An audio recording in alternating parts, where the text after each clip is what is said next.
Mary, so good to have you here. Maybe you could just start out by telling us a little bit about your journey and how you got to where you are today. Yeah, happy to be here. So a little bit about myself. I mean, I today I'm a head of partnerships and alliances over at Syncari. How did I get here? I'd say I've always been in sales. I think even my very first job, I was in sales.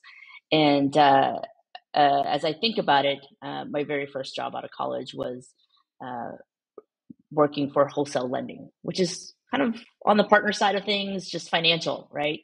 Um, and I think in that scenario, I mean, in my first job, I was managing 120 broker partners, and I was a wholesale account rep, and being able to enable and teach them how to sell the product and drive pipeline, right?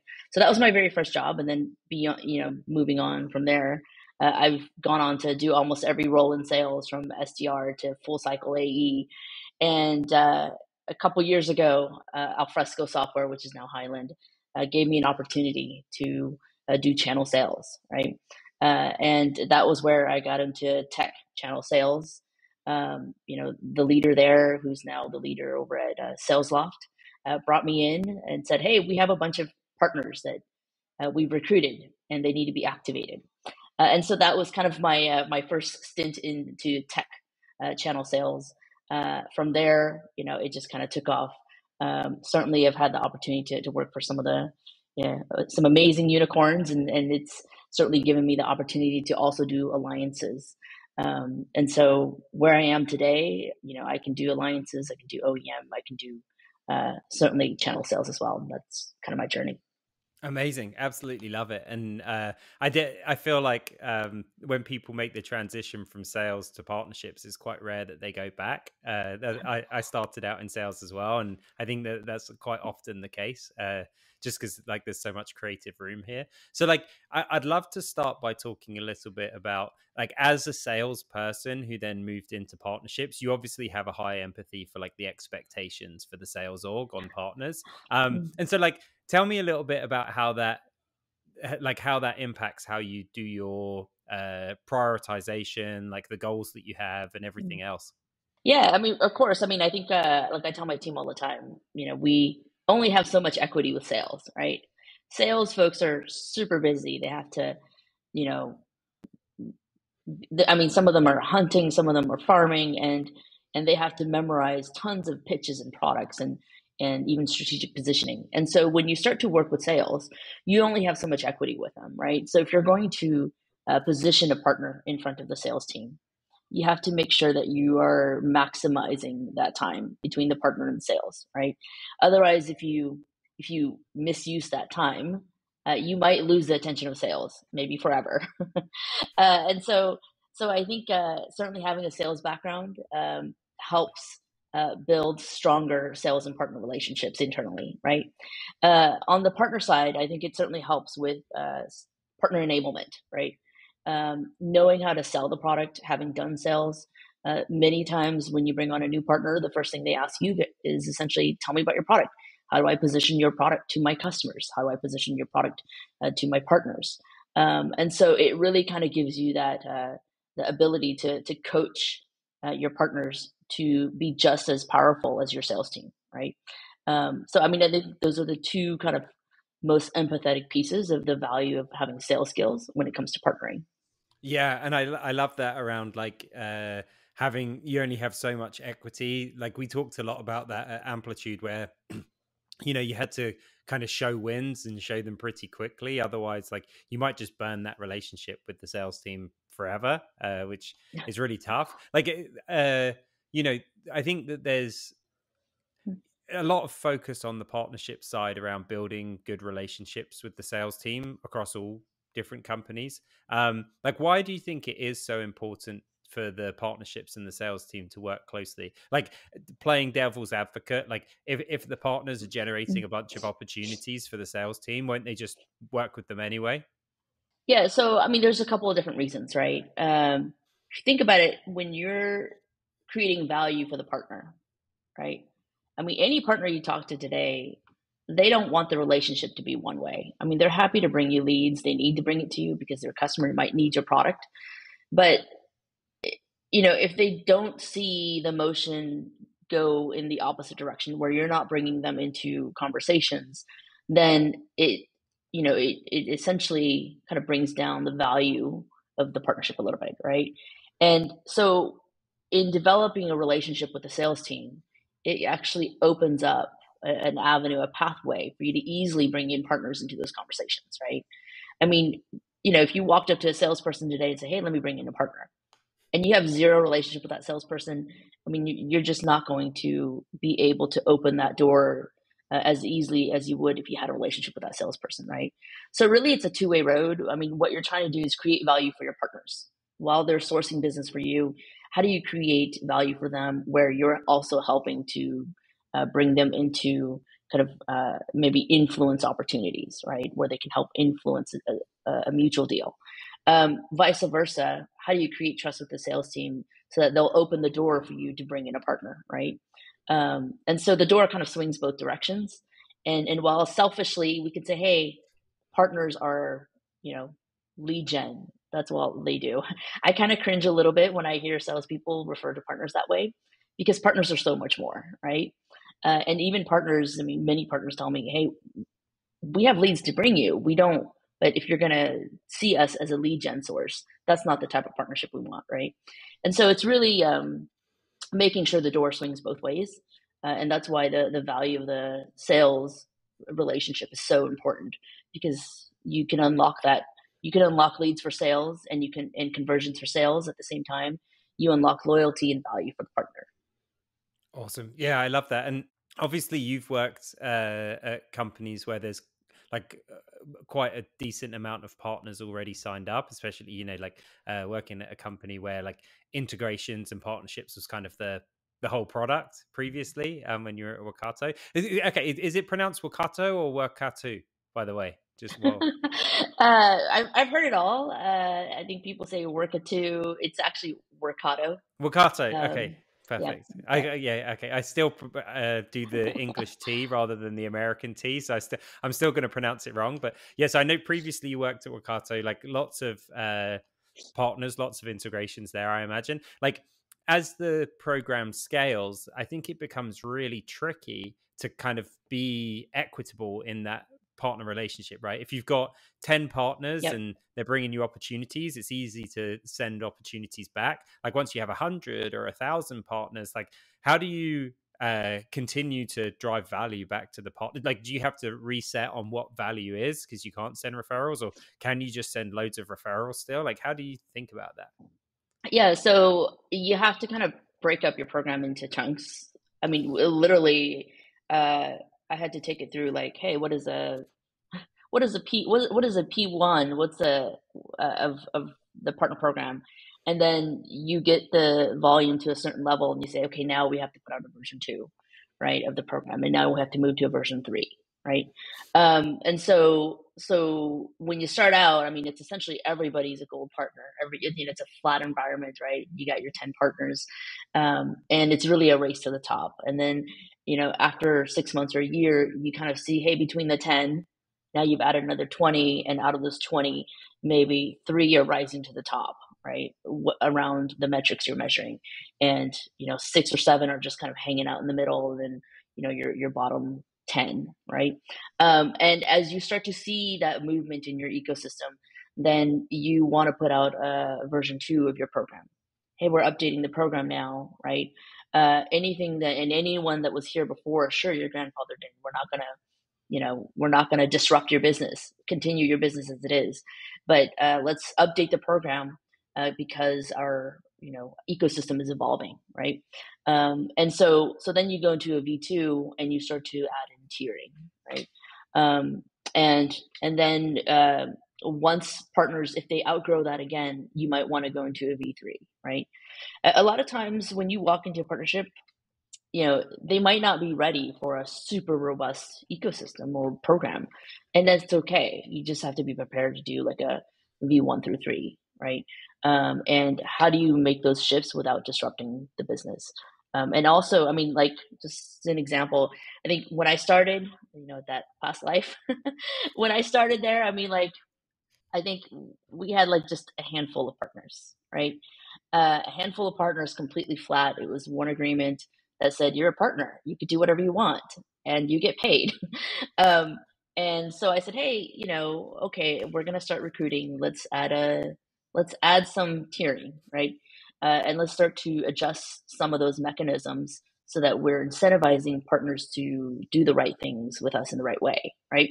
So we added some tiering, instead of the do everything agreement, we went to, hey, you're a reseller partner, you're a referral partner, you're a tech partner, right? And you do these things. And we adjusted some of the incentives, right? And then from there, anybody that had signed up prior, they certainly were just kind of grandfathered, so their business was not impacted. But everybody else came into the new program, and as we developed that, we evolved it to the point where, okay, we started to see that, hey, these top 5 or 10 are really good at selling. And also these top 5 or 10 are also really good at implementations, right? If we presented them with a customer, they could fully deliver it with us not being concerned about go live dates. um, and so once we kind of started to see that, then we started to create a mechanism. And by the time I left, I basically had created a mechanism that said an automation that basically said, hey, every, and this is kind of going back to sales, right? Which is, by the time I left, we had built a loyalty around sales that, hey, if you're, this is when you need to consider a partner. And if you're going to consider a partner, you need to come through this channel, right? This Slack channel. And in this Slack channel, it gets round robined, right? And as it comes into the Slack channel, there's a group of decision makers that decide based on the partner tiering and partner metrics, who's going to receive that lead, who's most qualified for that lead, and are they performing at the right level, right?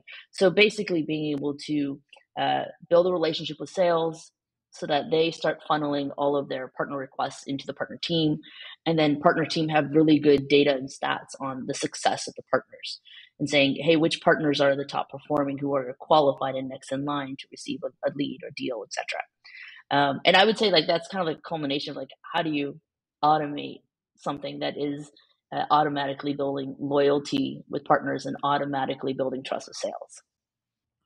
Yeah, I love that. It makes a ton of sense. I think there's a lot of pitfalls in allowing, like, you want the sales team to build relationships with partners directly, but you also can't just like have people go to the same partner with every referral, otherwise things don't scale. And so I love how you've set that up. And then so like you mentioned like some partners would be good at sales, some would be good at implementation, maybe some would be good at both. Like in the instance where that you had partners that were amazing at sales but like not good at implementation, or vice versa, right? Like I've definitely had those. Are the partners like who are really good at the sales okay with just being sales partners and generating revenue on top, or are they still expecting referrals, and how do you handle that?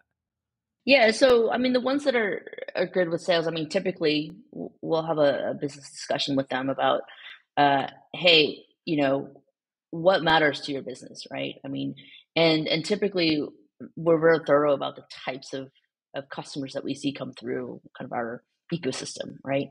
And so it's setting proper expectations up front.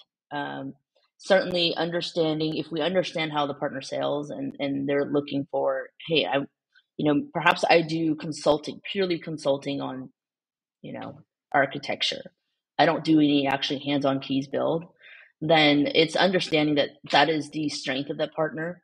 And so when opportunities arise that are limited to just that scope, then that's where, hey, it's an opportunity to engage the partner. Otherwise, I mean, we do see some partners who say, hey, I only do sales. I'm never going to touch hands-on keys. So I'm okay if you never give me a hands-on key project, right? Some of them will say, I've spent a year working with you, and I really like the product. I think I can do hands-on keys. And so I say, okay, you will need a certain technical bench. I can start to show you what kind of technical bench you need. and we could start to explore this, and let's find our first deal or to cut your teeth on, right? So we're also happy to help the partner expand their practice if they want to expand from purely sales to technical. And then there's also partner to partner, right? Okay, you're really strong in sales. Let me introduce you to a team, to a partner team who's really good at implementation, right? So if you want to own the entire sales cycle, you're welcome to partner with them and just sub with them to do the entire delivery, right? And vice versa. Um, you know, they're really good at technical, they don't have a sales muscle. And so they're welcome to network with you and bring you into their engagements because you can help flex their muscle around sales. So it's kind of thinking of all the possibilities where a partner could really maximize, their relationship with you as it relates to the product.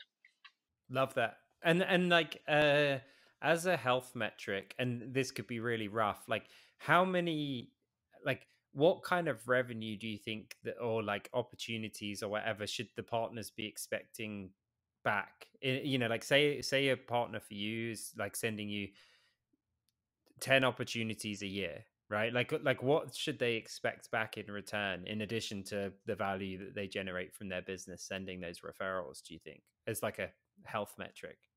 Yeah, I mean, I think each partner is different. I've certainly sat down with some tech alliances, and they say, hey, you know, uh, for us, it might not be referrals, but it's the impact on mutual customers, right?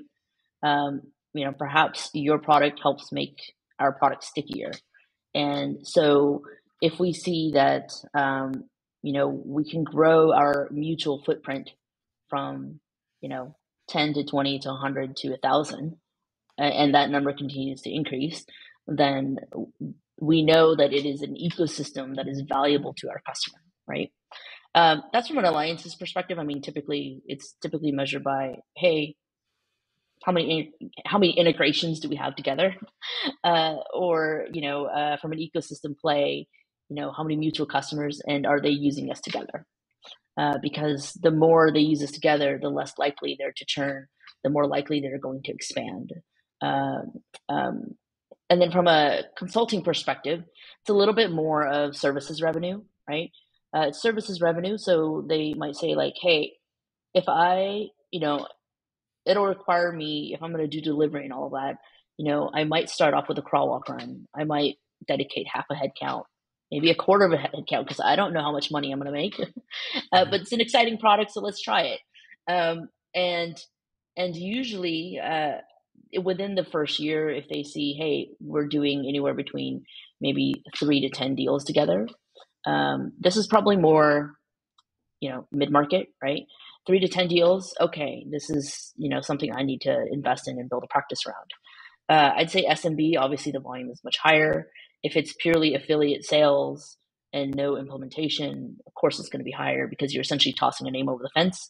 But if there's delivery implementation, mid market is probably 3 to 10, and then enterprise, it might be one deal and it might Mhm. take 18 months, right? Um, and so that's kind of like what the initial metric is. And then usually what they're doing is, can I get, from a consulting perspective, can I get 3 to 5x in services, right? So for every dollar license that you cost, can I get $3 to $5 in services, right? I think more and more, because of the no code kind of uh, the trend that is happening, that 3 to 5x is coming down. So then it becomes a little bit of, is there volume there to still get me to services, right? To still get me to a 3 to 5x, but it might not be a 1 to 3 to 5x. It might be a 2 or 3 to 5x, right? Um, so that's kind of probably the two spectrums that I deal with. Yeah, no, it makes like a ton of sense and really interesting. I think I like one of the things I took away from that, especially at the start, was you know, a lot of the value that the partner needs to generate is intrinsic. It's increased retention of their product. It's increased engagement, or it's like increased service revenue that they're going to generate, rather than like just expecting hey, we sent you a lead, like you send us a lead, Yeah, which I absolutely yeah. agree with. I mean, I think that's a good intention to set up, but it's the actual like execution that it goes much deeper. So it's good to have a goal. Then everything that you're doing is kind of keeps you on track to deliver on the goal. Exactly. Yeah, and I think if like I love it, and if you set those expectations early, and then you are able to deliver a bunch of referrals back to the partners as well, then they're probably delighted with that. Whereas like if people enter it expecting to get a bunch of referrals all the time, and just it's impossible as the program scales, they're probably going Yeah. to be upset, even if even if the metrics are the same on both Yep. instances. And you have to essentially like, I mean, it's not just sales, right? You have to really look at your business to see, do you even have that referral muscle in motion or the referral capacity in place to do that, right? And if you don't, is there a way for you to go create that, right? I mean, obviously we talked about sales, but there's also, another big stakeholder, and that is customer success or support, right? Where certainly your own business has a lightweight professional services team. Of course, you know you want your customer to be successful, which is why you're owning that experience. But could you carve out room for partners to, co-deliver with you, right? Could you carve out room for partners to perhaps augment or subcontract, or could you carve out room or an ecosystem where it's common knowledge and very natural for your customers to say, "Hey, I'm buying your product, and could you recommend me a trusted partner?" Right? And I think so. That's where not only is the door swinging in both directions for sales, but you have to also kind of create that with customer success or whichever team that owns professional services, right? Um, and that's where you want to make sure that your own business is not cannibalizing your partner business, right? Because if it does that, it creates some disruption in the ability to scale loyalty amongst partners. Yeah, that's really tough. And I've run into similar situations on both fronts. So the Amplitude segment was a great partner of ours. Likewise with mParticle as well. They were both customer data platforms, like great partners. And we would receive a lot of referrals from them because like, if someone was instrumenting their data in a CDP, then sending it to an analytics platform was a logical next step. The tricky thing was, right, like if someone's already a customer of ours and they've already instrumented their analytics platform, there's not really a good story for why someone should then go and unpick that and use the CDP instead. Like either we Yeah. would have to say, hey, don't buy us yet, buy segment first, which our sales team obviously is never going to do, right? You being a salesperson get that. Exactly.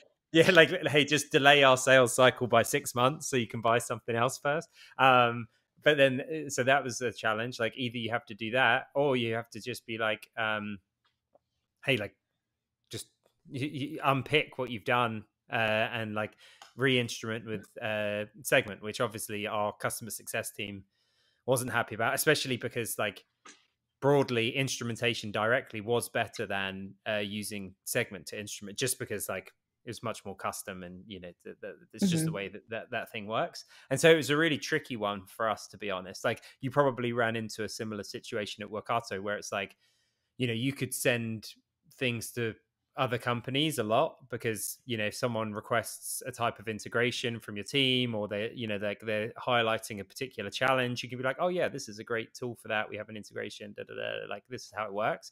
But on the flip side, someone's probably like, hey, like we do, we have our own integration into Salesforce already, like we don't really want so there's a tricky thing there, I think, that you have to kind of navigate. So tell me a little bit about Syncari and like the partner program that you're building there, and how it differs from what you were working on at Workato. Yeah, I mean, so Synchrony is a data automation platform. If we think about uh, during kind of we think about process and we think about automation, right? Um, you think about the journey of integration, right? Journey of integration, you've got your TIBCO, your MuleSofts, your Oracle Fusion, you've got kind of like this legacy heavy data. And then you've got process, and you've got this legacy heavy data around a business process management, like a Pegasystems or an RPA, which is kind of like the new version of, hey, if you want to do process without human touch, like use RPA.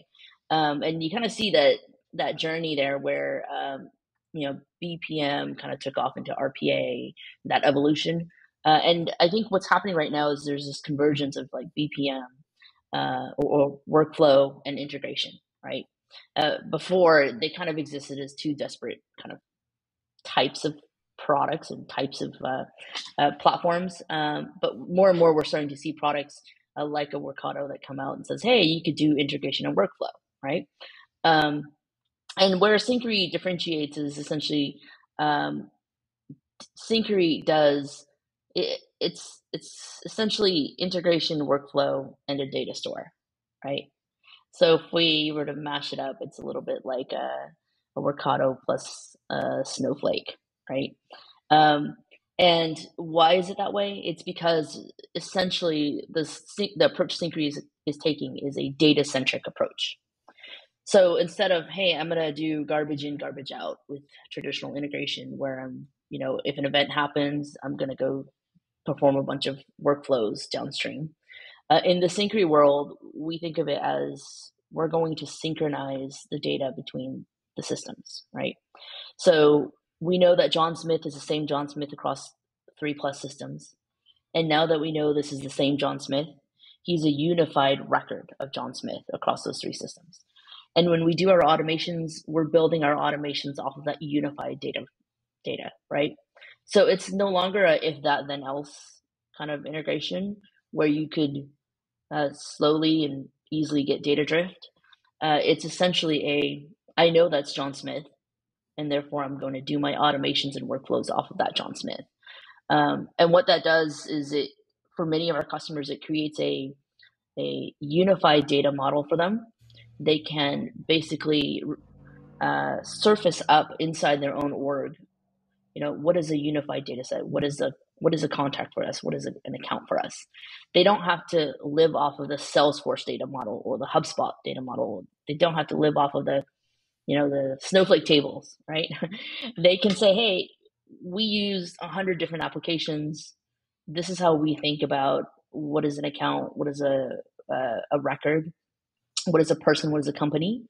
And as we move data, as we process data between these different systems, we can shape that data to fit our global model, right?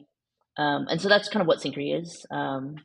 And so, yeah, so when I saw that, I was like, okay, this is probably the next horizon because essentially, everybody's kind of moving towards data. I mean, I don't, just recently, I mean, even in the Catalyst panelists that we're doing right now, I mean, we're talking about partner data as the core to data-centric decisions, right? And so, I think before people kind of said, hey, we're not going to touch data. But I think more and more with what's happening in the market and with the technologies, we're presented with an opportunity to really be able to make data front and center. And that's what Syncari does, right? And so it is a data-centric synchronization and automation platform. And so a lot of the partners that I'm working with right now, or we're heavily recruiting, we're also heavily enabling, and certainly. And so a lot of our partners are partners who kind of look and feel a little bit like integration, but they're not, right? Because they might have some experiences with that, but really our initial ICP is revenue operations. So people who deal with customer data, CRMs, ERPs, HRS systems, CSM systems. And so it's people who care about the data, care about the quality of the data, care about doing data aggregations and roll-ups. I mean, many of our use cases that come across our desk are around, hey, I want to be able to do synchronization across complex accounts, customers, subsidiaries, and then I want to overlay complex product usage on top of that so that I can inform the connectors that my product team needs to build or engineering needs to build, the I can inform the marketing campaigns that marketing needs to run. I can inform the sales team the expansions and the upsells they need to go have conversations with. I can inform the CS team, the churn risk or the NRR that they can anticipate out of some of these accounts. And so we've kind of become that operational data hub. And so the partners that are coming into my ecosystem are typically partners who are fearless about touching data. Some of them might have some data scientist background, some of them don't, but they're already doing a lot of the data stuff, and they've never found a way to do it in a very, very sophisticated, seamless way, no code, low code way. And so Syncari has given them that pathway to do that. And so actually, in my most recent presentation to leadership over here, I mean, I think the two top trends I'm seeing is essentially partners who say, hey, I want to take on an agency model, right? Which is, I do managed services for my customer, so can I take on an agency license model to be able to service my customer, right? So that's one of our, offerings and for partners. Certainly, I've got all the traditional refer, resell, contract vehicle, like anything under the sun you want to do. But the two trends is essentially that, and then the other trend is a lot of alliances, a lot of SaaS and platforms, from seed to certainly multi-million dollar companies. They're looking at Syncari from a integration perspective, right? So not the traditional like, hey, let's be in each other's marketplaces, but really like, hey, we want to now own and streamline that experience. With Syncari's kind of powerful aggregation and persistence layer, could we leverage that inside our product, right? So more like Syncari for your product or Syncari embed. And so we have, partners looking at us for that as well. And it's exciting times. Yeah, that's awesome. Really interesting. And like, I think one of the things that's interesting about the space that you're operating is like the role of RevOps is something that's emerging, right? Although it's quite an established organization now in SaaS and tech, it's definitely kind of been something that's emerging over the last few years. Are you finding that that's kind of similar with your kind of agency and consulting partners that you mentioned, where they're like kind of boutiques and smaller, or are you seeing that like kind of the companies that are doing Salesforce implementations and other larger consulting companies are kind of moving into this space as well? How does that look as a mix? Yeah, I mean, I think the boutiques are obviously gravitating towards the RevOps nomenclature, right? I think some of the larger ones, 100 plus agencies, are still sticking with we do sales ops, we do MOps, we do FinOps, right? And that's perfectly fine. It just means that's the bench that they specialize in, right? And even from a GSI perspective, right? I mean, I would say like even when we work, I mean, I'm working with a GSI right now, right? And we're not working with a specific like practice in terms of like, hey, you're the Salesforce practice at X GSI, right? Let's be your appendage every time you do a Salesforce implementation. It's working, the bigger the company gets, it's working horizontally. So from a GSI perspective, it's not like a RevOps group. It's working with a horizontal group that is able to run just as pervasively as our product, right? So while our product is, hey, all of our ICP that we put out there says RevOps, actually from a partner perspective, I don't limit my partners to RevOps, right? Because partners have the ability to go into any vertical as well as any horizontal kind of play. And so, I mean, I've got partners that do FinOps, purely just FinOps, right? So I think in that scenario, I think the RevOps piece, probably lower, like newer mid-market companies, SaaS companies, and as well as boutique SIs will kind of use that term. But the rest of the world right now is still very much FinOps, sales ops, MOps, business systems. Enterprise, I mean, they call them, BAs, business analysts. Um, and, uh, and so it's just being able to navigate kind of those various, you know, groups still, regardless of what we call it. Yeah, yeah, no, I love that. And I know that there's a lot of people that are still trying to figure out how to partner effectively with GSIs. I think like you said, sometimes you have to stick with a specific practice and like really tack on to something that's already working. If you can go horizontally, like uh even better, right? Like it requires a lot of work. Like how did you get in the door at the partner you've been working with, and like any specific things that have worked in like gaining momentum there? Yeah, so if you think about GSIs, and I think I've had enough at bats where I was previously in here to like understand to really navigate it.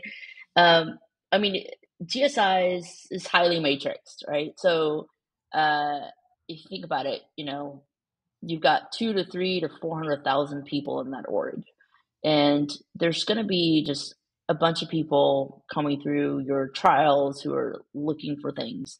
And they could be coming for various number of reasons. One, they're trying to just keep up with their credentials on trading. Two, maybe a customer said it to them and said, "Hey, we're not going to use you guys because we found this no code product that does all those things, and we don't need you anymore," right? So they might be coming in for, competitive intel. They might be coming in for, FOMO, fear of missing out, right? Hmm. Their customers said something really cool about you and they have no idea who you are, right?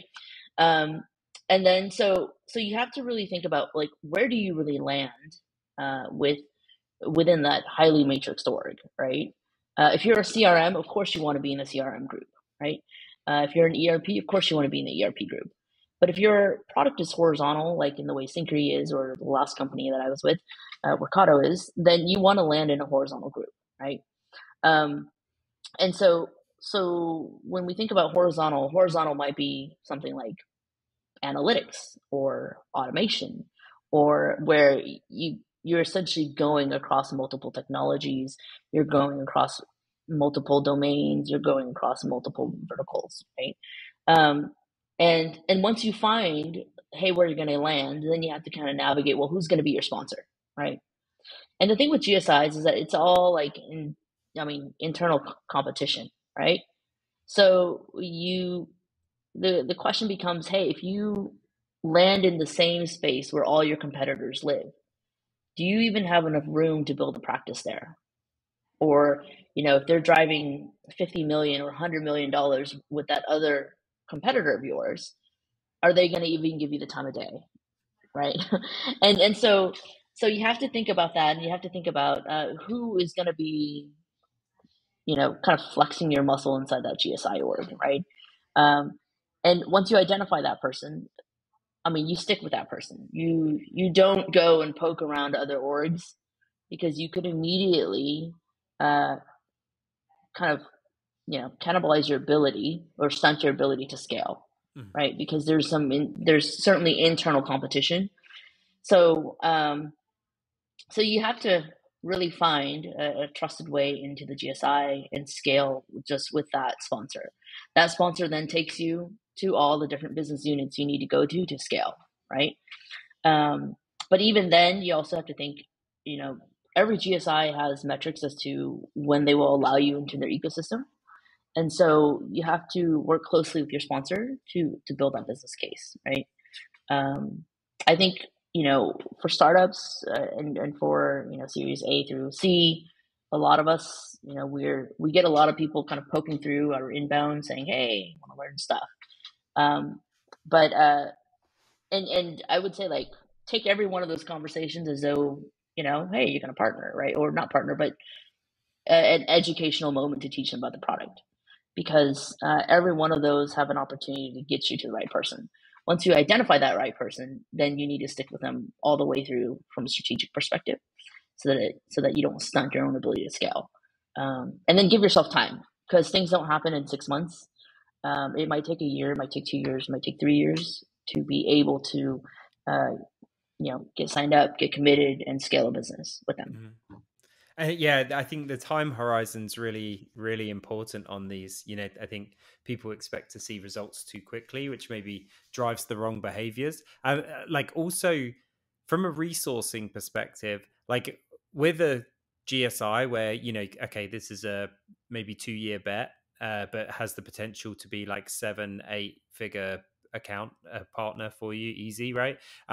Like how do you think about staffing a GSI like that? Is that something that you put like a dedicated person on, or someone who handles a small number of accounts, or just treat it like another partner until you see a certain amount of traction? Like, how do you think about that? Yeah, I mean, I think GSIs do need some tender loving care, right?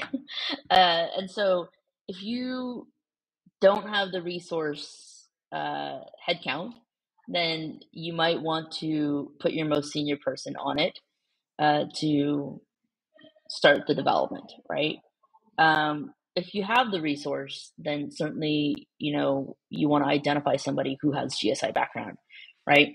Not just GSI background from a maintenance perspective, like, hey, you know, I came from this really big company and I manage this really big GSI and I've just been managing them. Um, like managing is good. It's good to have that as an inroad. I mean, it's even better if it's the same practice, right? Um, but so those are some considerations you have to think about if you're going to put a resource on it, right? But also, then you also have to think, well, how do I make the use of if I bring in a dedicated resource? Do I have enough GSI? Do I have enough work for that person? And is that person okay doing a bunch of other work while they're working on this GSI thing, right? So I think for me, I've certainly seen crawl, walk, run, and I've certainly seen like, hey, let's just invest, right? Um, and I think and you know this because because we share a colleague. Uh, when you bring in a GSI resource too early and you don't have enough GSI at bat conversations, and your product is not at the level for it to be a GSI ready kind of conversation, uh, then it might be too early for that resource, right? As long as the resource understands that, sure, make use of them elsewhere, but um, that's something to take into consideration. Otherwise, you might want to take a crawl, walk, run approach, which is, hey, we're going to still have strategic eyes on this. We'll have somebody who goes and do the daily or weekly, whatever they need to do. Um, and as we develop that GSI into, hey, they're ready to sign a teaming agreement or they're ready to sign an MSA, then perhaps at that time, uh, you can then bring in your resource who can then handle and scale that, right? Because it's all the legwork to get it from ground zero to a partnership agreement has already been done. Um, so, so those are some considerations. I mean, I think you do need a little bit of some GSI background, right? So it helps if you tap your advisory ecosystem, your board members, perhaps portfolio members who work with GSIs, and they can also kind of give you some pointers and guidance um, in a kind of trusted way, so that as you're developing those relationships, it's moving in the right direction. Yeah, that's a great call out because getting plugged in at a senior level in some of these companies is important in all partnerships. But if you're working with like a boutique agency, like you can talk to the CEO on the first call. But if you can get an intro from a board member or an advisor or someone like an executive contact to like a senior, more senior person at one of these GSIs or kind of more strategic partners, it does definitely open doors. It doesn't make it any easier in the long run, but it definitely kind of accelerates those initial conversations. Oh, well, Mary, so awesome. I think I could ask you like a million other questions, and it's crazy that we're already running out of time. It totally sucks because I'd love to talk about this for much longer. But the way that we kind of wrap these up is we ask, is there anything that you've learned recently that you would like to share with the listeners? Yeah, I mean, I posted this on my LinkedIn, but I think as a partner leader, right, it's super exciting and it's super exciting, and it's a great validation when you see customers and partners starting to use your company name in a verb, right? And I think that some of the ones I've heard is certainly, folks saying, "Hey, can you syncary it?" Right? Or, what's the difference? Schema bruh, right? I mean, it's becoming just everyday language, and that's the excitement of being a partner leader, being able to see the product you represent and evangelize be used as kind of everyday language. Um, so yeah, that's what I leave you with. The goal is, as you build your partner ecosystem, you want to kind of create that kind of partner and customer love for your product. Yeah, that's awesome. And like partners are such a good first line for that. If you treat them well, and they're most often experts and thought leaders in the market, and if you treat them well and you enable them well, like they can kind of really put out that similar language and vocabulary into the market and accelerate that stuff a lot. That's really cool. I actually saw some of the Syncari stuff on LinkedIn around that as well, and I saw your post and loved it. It's really, really good stuff. Well, Mary, thank you so much for your time today. I'm sure people are absolutely going to love listening to this, and also really excited to attend your panel, Catalyst, and like attend your talk and like hear the whole thing. And hopefully, maybe we can get you back again sometime and kind of keep going in, because I could have talked to you for another hour about this stuff. But thank you so much. You're welcome. Thank you, Ty.